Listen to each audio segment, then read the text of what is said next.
Good afternoon, folks. I'm Dane Brown here with your daily book talk. On today's show, we'll be describing the novel Going After Cacciato by Tim O'Brien.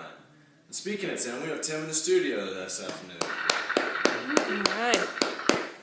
Next on our show will be a Vietnam veteran, Lieutenant Dan, describing his Marxist perspective about the book as well as its combat.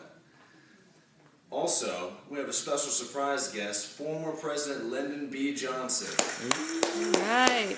describing his feminist perspective on the book throughout the novel. And we'll be right back with a commercial break.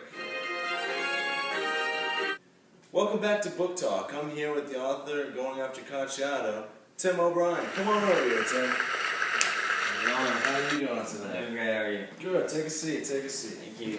Now, Tim, in writing this book, you provide us with multiple critical lenses throughout the novel.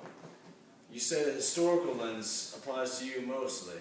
Tell us about your experiences. It definitely does, Dane. I mean, in writing this book, going through the whole war in Vietnam was obviously a bad war for us Americans. Lost a lot of lives. It didn't work out for us financially. So, I mean, a lot of what had to do with my historical perspective throughout the book had to be my anti-war view throughout my whole war process, as far as my combat and my influences and stuff like that. Like, I don't think this war didn't need to happen financially, and as many as lives were injured, and obviously the deaths. So, I mean, me as an anti-war person, it just didn't need to happen, you know? Well, I have a question. What kind of outside propaganda influenced you to take your side on the war? Well, the media throughout this war was incredible. I mean, you had your newscasts, your newspapers every day talking about how this many deaths, what's happening, and the president just forced this issue about going over, trying to take over Vietnam, and it just wasn't happening as far as, like, too many deaths. There was too many lives lost for us Americans. It's easy to see how one could get lost in such propaganda. Right. Well, Tim, it was great having you on our show today. We appreciate your time, and we hope to see you on the show again soon. Yeah, no problem. It was my pleasure. All right, you have a good one, Tim. Thank you. Take care. We'll be right back. We don't go anywhere because we'll be right back with another commercial. Welcome back, folks, to Daily Book Talk. I'm Shane Grayson. Due to untimely circumstances, Dane Brown couldn't make the rest of the show. He was actually released, so I'm in his interim to take his place. Now, a lot of you back at home don't know a lot of what went down in Vietnam. And here today we have a veteran, Lieutenant Dan, here to describe the Marxist perspective on Tim O'Brien's book, Going After Cacciato. Lieutenant Dan? How you doing, sir? How's it going, sir? Doing all right here.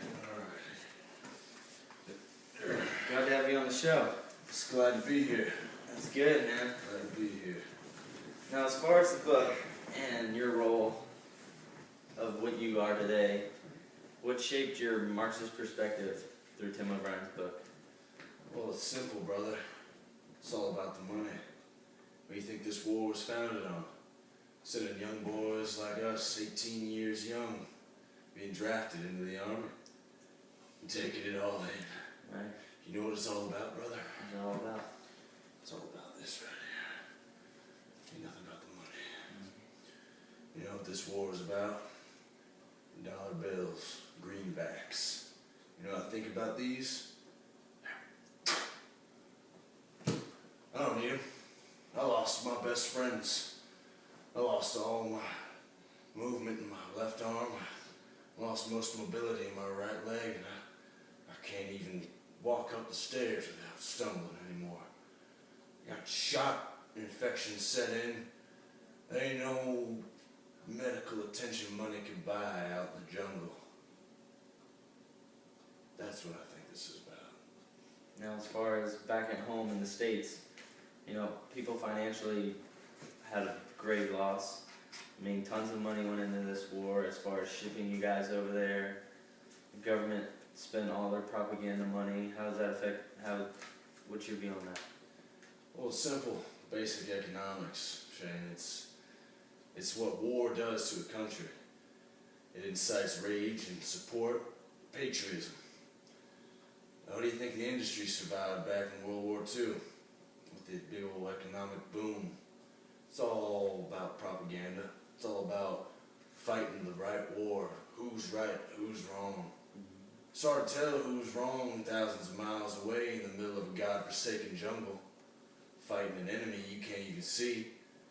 But you know, way back at home, those who weren't drafted, they worked. They bought bonds. They supported the government. What did the government do for us?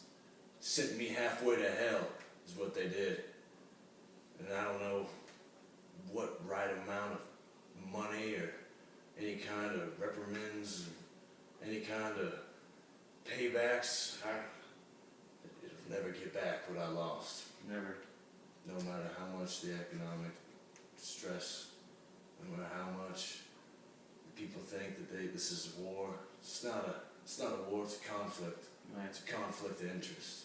And that's all the government wanted. That's all it is, brother.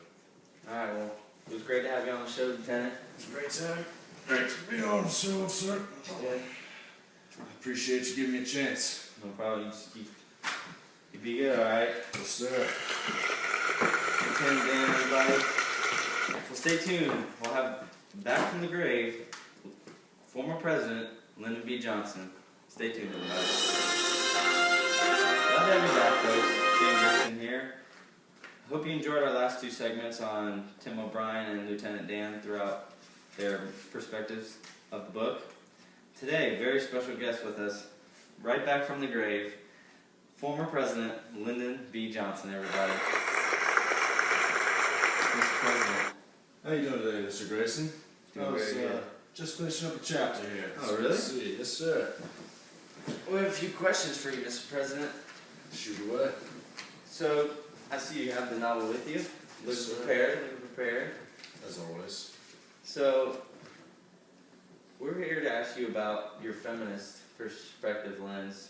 What's your take on that throughout Tim O'Brien's book so far that you've read? Well, Shane, there's a reason why I didn't allow women into the draft, into this war. The reasons are simple. This is a dirty war. It was? The torture devices they used, completely inhumane, and it would be inhumane to send a woman into such a disgusting environment. Right.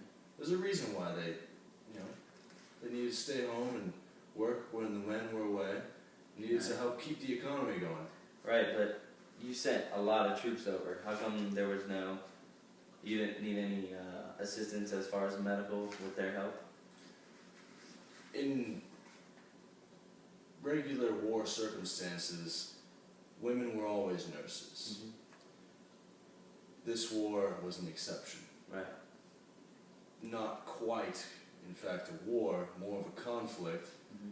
We sent medics, which were male trained, to go into certain squadrons, into a hostile environment. Provide help for their platoons and Exactly. people. An environment no woman should ever be subjected to. I was merely looking out for the better of the community. Alright, so how far are you? You have any...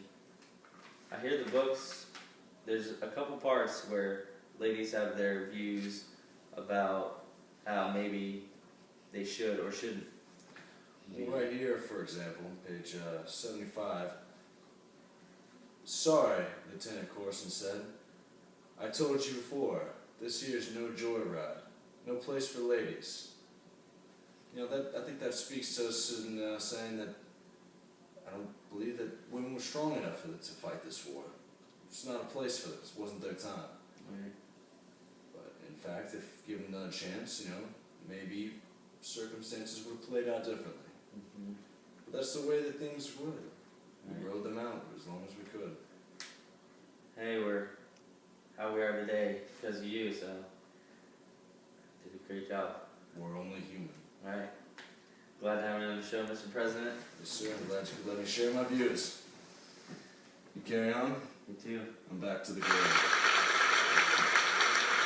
There you have it, folks. Former President Lyndon B. Johnson. Hope you enjoyed our show this afternoon. You can log on to our website to answer any more questions. We'll be glad to help you. But until next time, I'm Shane Grayson with the Daily Book Talk. Have a good night, everybody.